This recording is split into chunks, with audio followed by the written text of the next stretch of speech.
To all the geeks and nerds out there, welcome to this 1.15 video, and I have been playing around with the honey block and also armor stands, and I've come up with something fun and I thought I'd show you it. So let's hop into this and yeah, check it out.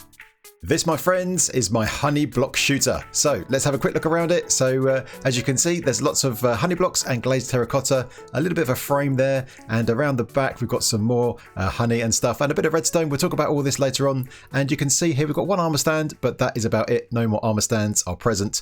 But we've got a few markers over here, and this is where you can stand. So let's hop down here and let's go into survival. There we go. And in fact, let's go over here and let's just start the thing going. So we click on that, that starts it off. We can hear some pistons. And if we stand here, the aim of the game is to shoot the targets. And here they come. And let's go. Let's shoot. Let's see how good we are at this. We can obviously use bows to do this. And oh, I missed. I missed again. Shoot. Oh my gosh. Dang it. All right, this is too much fun. I'm actually playing too much and not talking. So here we go. You can see this is like a shooting gallery, and we're getting random armor stands with different things on top of them. There we go. And all of the items are going to end up going into the there we go. That's probably one more. There we go. So you get the idea. And yeah, all of the items are going to go in here. So here's our score. We've got 15 points so far. All the armor stands go in there. And yeah, this just carries on going on forever, and it will refill itself. And then when you're done, when you've had enough, then you go over here, click this button right here. That will stop the system, and we are good. All right. So this is a prototype, and yeah, I wanted to show you it and show you all the bits and pieces and how it works. And to make our honey block shooter possible, we are using two features from 1.15. We're in the latest snapshot as of this recording, which is 19W42A. And the first feature we're using is this one, where entities, including armor stands, will stick to a honey block if it's moved by a piston. So if we move this piston, you'll see that the honey block moves, of course, but also the armor stand stays with it. And that's how we get to move our armor stand around our shooting gallery. And the other feature we're using is this one, where if we have a dispenser filled with armor stands and power it, it will dispense it, and it will keep dispensing even if there's one in front of it. So there we go. I've just dispensed 3 of them, and then we can get rid of 1, 2, 3. There we go. So we have to deal with that in our system, which we do. We'll talk about that in a second. So let me give you a quick tour of this thing and point out the key parts, and then we'll break it down and show you how all of those things work. So of course we have our honey blocks and glazed terracotta going around the outside like this, and that is a piston feed tape, which basically there's this kind of rectangle of those things, and there are pistons in each corner which work in turn one after the other to push all of these blocks around. And of course the armor stands are dispensed and stick onto the honey blocks.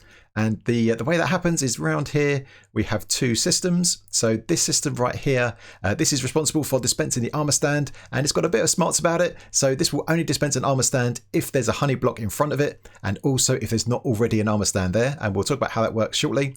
And then next to it we have this other system which when an armor stand comes in front of it, it will try and dispense an item onto it. And if it does, then it will stick onto the armor stand. But if it tries to dispense something that it can't go on, maybe it tries to dispense a helmet and there's already a helmet there, then that will just get spat out, go past it, land in these hoppers and go back into the system.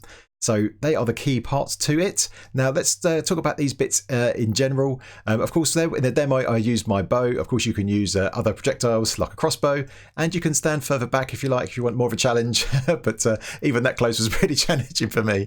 So let's talk about the first thing, which is this thing, and this is called a piston feed tape.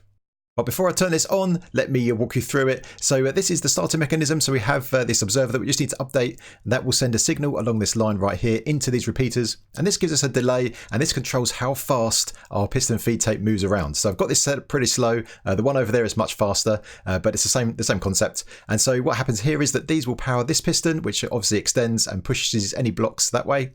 And then after that, the redstone carries on round. There's a bit more of a delay, and then this piston fires in this direction. Same on this way. Same on this way, all the way around all 4 sides. And so the important thing here is that you have all 4 of your pistons with the same timings in front of them, so they all work in unison. And you'll see that there's missing corners in each one, apart from this one over here, which is where we start.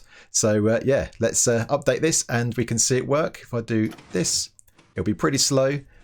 just because I just wanted to show you it working, and you can kind of see how that happens. So if you follow the redstone around, you can see how the pistons fire and move these blocks around. So that is pretty cool. Now this has got a lot of uses for other things, not just a shooting gallery, but this is the one we're using. And you'll notice that there are two terracotta blocks next to each other there. That's because you can't do it any other way. You can't have it will turn it all the way around. And of course we need to deal with that in our system, which we do, which is one of the reasons why we have to have a good system for detecting where the honey blocks are in relation to the other blocks, but we'll come on to that next. But that is a piston feed tape.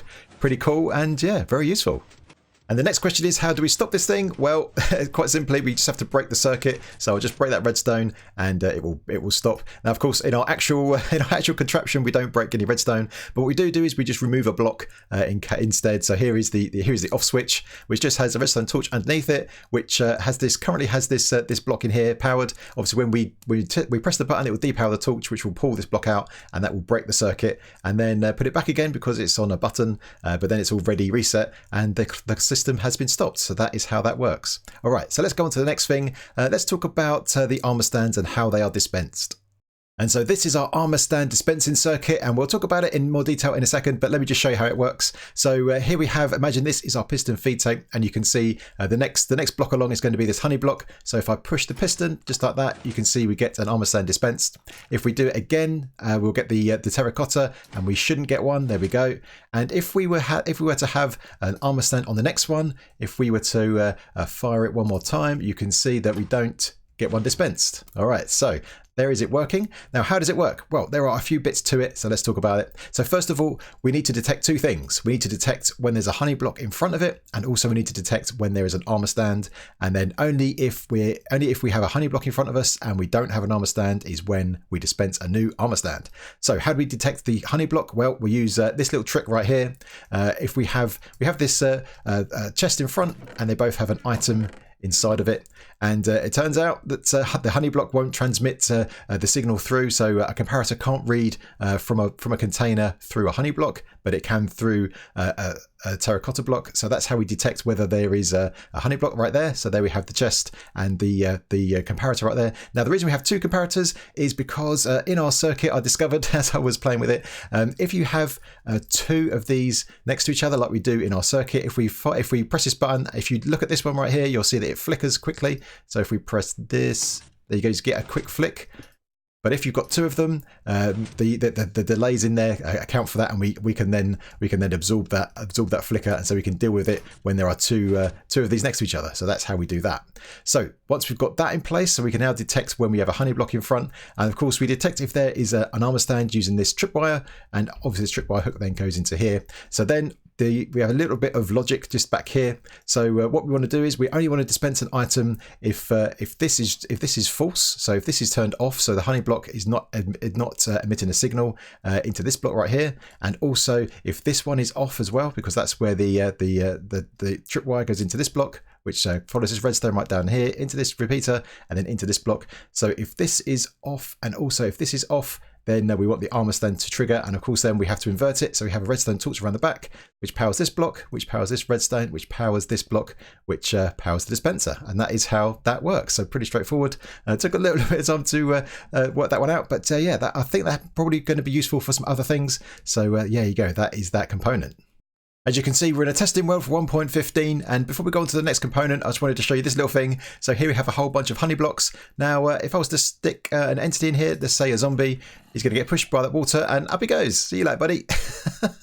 But then if we want to bring him down again, we can press this button, and then slowly but surely, he's going to just float down nice and gracefully, stuck to the honey blocks. So a new way to do an item elevator, I guess.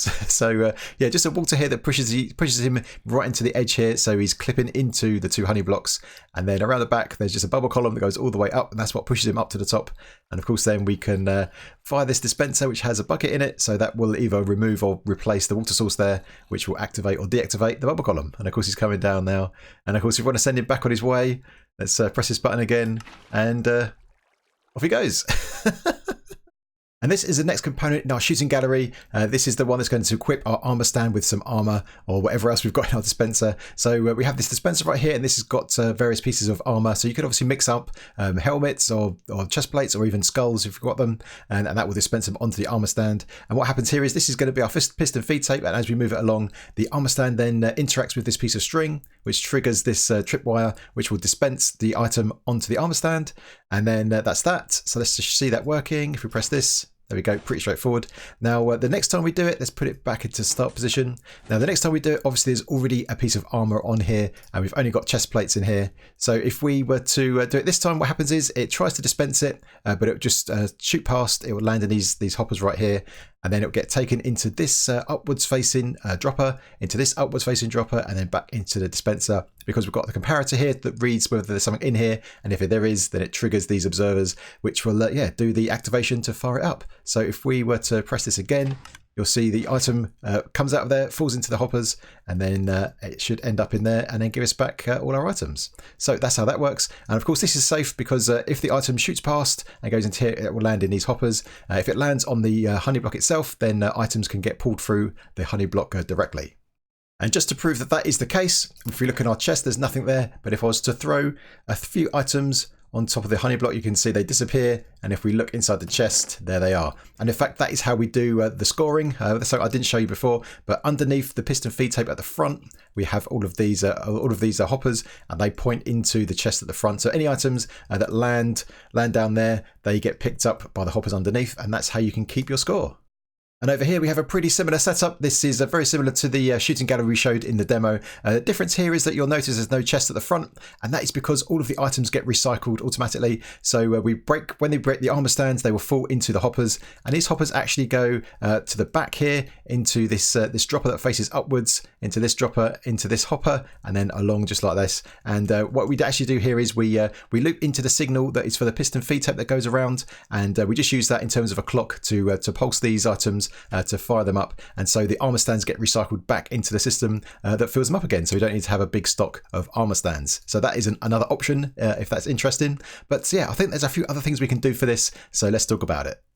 And so I'd like to issue you a challenge. I'd like to see if you can improve this and make it better. Now, I've got a few ideas of what we can do, and instead of me solving it all and giving you all the answers, I thought it'd be a good exercise to see what you can come up with yourself. So there will be a world download in the description, so you can download this world and play around with it for yourself. But a few ideas of what we can do to improve it. I was thinking that instead of having this chest here for a score, it would be better if we can recycle the armor stands like we did over there, like I showed you, but also as we do that, add a counter. So imagine we had the hoppers that go towards the back. If we can add a counter system in there to count every time an armor stand went through it, that would be quite cool. And then we can have maybe a display next to it, either a 7-segment display with a number, or maybe a progress bar, that kind of thing, like a Tower of Lights, that kind of thing. So that would be quite cool. I think the other thing would be good is if we can, again, get rid of this chest at the front, is to have the armor pieces recycled and go back into the system. So for that, you'd need to have some kind of sorting system to sort the armor stands, and they would go back into this part of the system like we showed you, but then anything else, which of course will just be the armor pieces, they could then get recycled back into this part of the system. So I think that can be done pretty straightforwardly.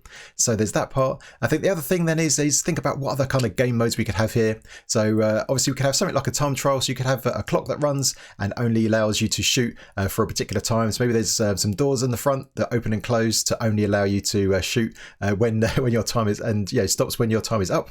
I think the other thing you could do maybe is then have some obstacles that come up. So maybe they can be the odd block that comes up or comes down to kind of block arrows here and there to make it a bit more difficult.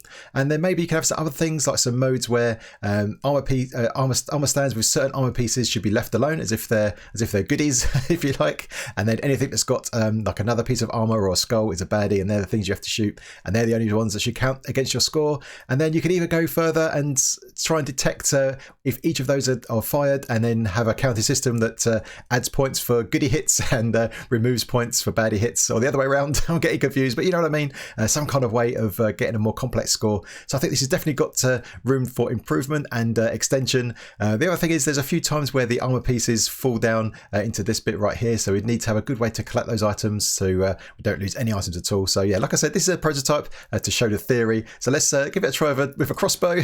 So I haven't tried this yet, but here we go. So let's go into survival. Oh, Betsy, this takes ages to shoot. ages to reload.